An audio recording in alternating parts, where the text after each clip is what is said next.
penny you have at home. Let's start with a bit of background. The 1967 penny is part of the Lincoln Memorial Cent series, which started in 1959 to celebrate the 150th anniversary of Abraham Lincoln's birth.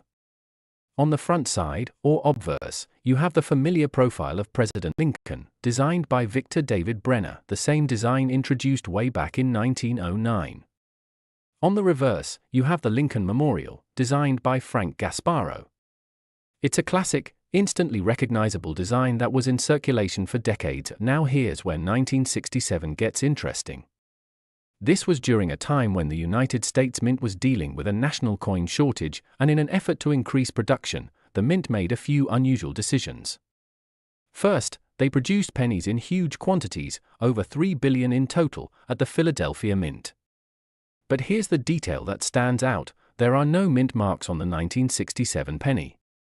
Usually, coins from Denver carry a D, and coins from San Francisco carry an S, but in 1965, 1966, and 1967, the US Mint temporarily removed mint marks to discourage coin hoarding.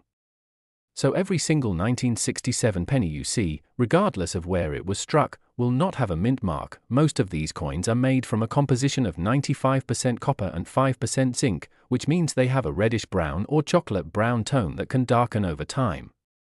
Because of the high mintage, most 1967 pennies you'll find in circulation are worth just face value. But there's a twist: collectors are always searching for coins with exceptional quality or rare minting errors, and the 1967 penny has a few varieties that can fetch impressive prices.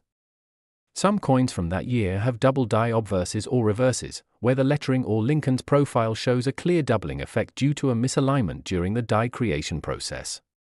Other examples include off-center strikes, broad strikes, and even coins struck on the wrong planchet, meaning they were accidentally made using a blank meant for a dime or a foreign coin. Here's where the value jumps dramatically.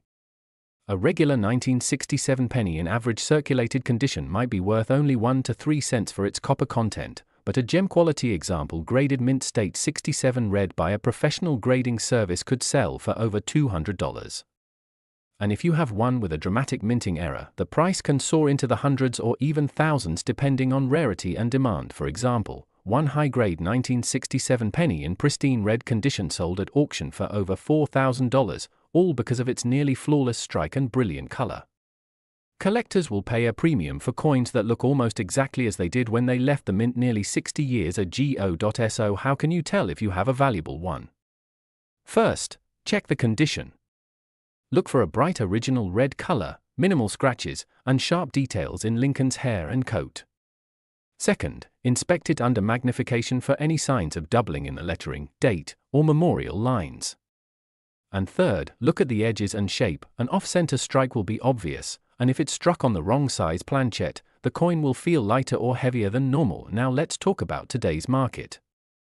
As of now, copper prices are still higher than they were decades ago, which means even common 1967 pennies are worth more than face value to scrap copper buyers, though melting them for copper